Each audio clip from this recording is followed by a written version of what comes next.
Welcome back to Sunrise Daily. Dr. Ezekwesili, in 2014, the NBS gave a year-on-year growth index for Nigeria at 6.21. In 2018, by the third quarter, it's put at 1.8, thereabout. But seeing that you would be coming into almost the same political climate that you talked about as negative, what structural adjustment or reforms would you bring to the economy to make it any different, not just about playing with the private sector phrase?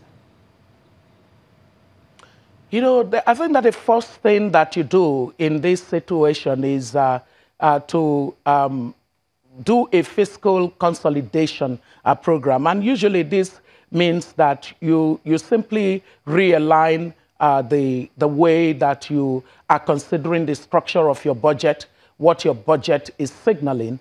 And that is very critical because when you look at the cost of governance and in relation to the kind of investment that you need to jumpstart the economy, you find that we're struggling. In place of fundamental reforms that are necessary, for example, the petroleum sector reform, where we have this hideous situation where Nigerians don't know exactly what it is that we're paying for subsidies, you need to realign everything in the economy. So deregulation of the economy, especially the petroleum sector, is going to help to send a different set of signals concerning the economy. The second thing that you would do differently is that you're going to allow the central bank to look at monetary policy without putting a gun over their heads.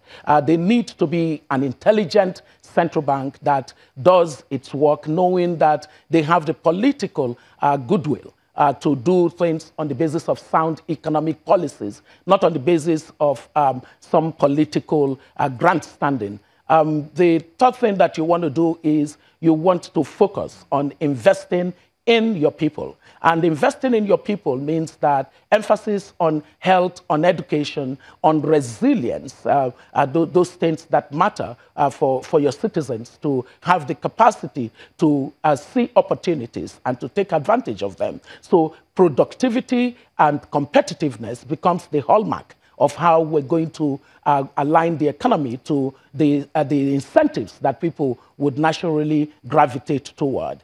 I believe that for us as a country, the opportunities for growth are stranded across many sectors of the economy.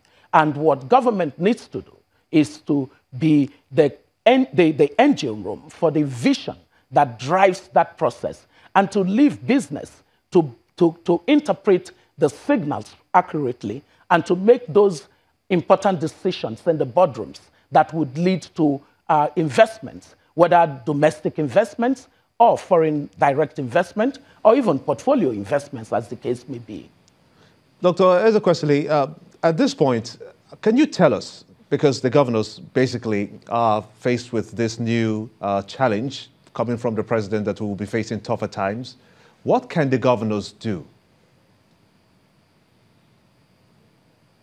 The governors are very important in a federal system in ensuring that we're maximizing all our opportunities for growth. The governors are accountable for a significant portion of our revenue every year. When the federal government, takes home some 48%, and we know that some of the governors actually take their portion as well as the portion that belongs to the local government. As a matter of fact, there are some governors in past history that never released any money to the local governments. They basically sat over that pot of money.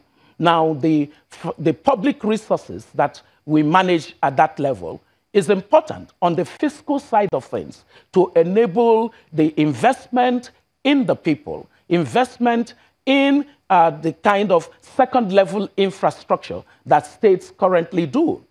Now, if we are missing that, because governors are mostly spending the money they receive from the center on bureaucracy, then what it means is that you're not having the economies at the level of the states to enable new opportunities for the people in those states. Usually in a federal system, we say even though there are 36 states, including Abuja, it's one economy.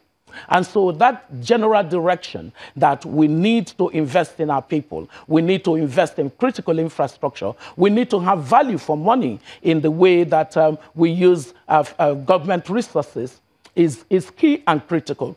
Some of the governors need to improve the business. In fact, not some. All of the governors need to improve the environment for doing business in their states.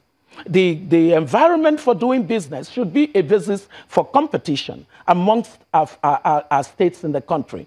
But because we have given this freedom to our governors to assume that all they live to do is to come and take the money from Abuja and distribute it, I tell you, anyone can do that. We can set up a clock to do distribution of resources. We don't need individuals for that. So if we're going to vote in individuals, we must be thinking in terms of at the state level as well as at the federal level, what are the ideas? What are the innovative ideas that are going to drive the kind of policies that would jumpstart the economy?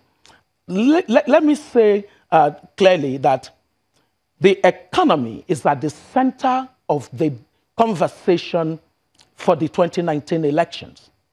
But not just because it's a standalone conversation on the economy. It's because the economy connects to security. And it also connects to tackling poor governance and the symptom of corruption.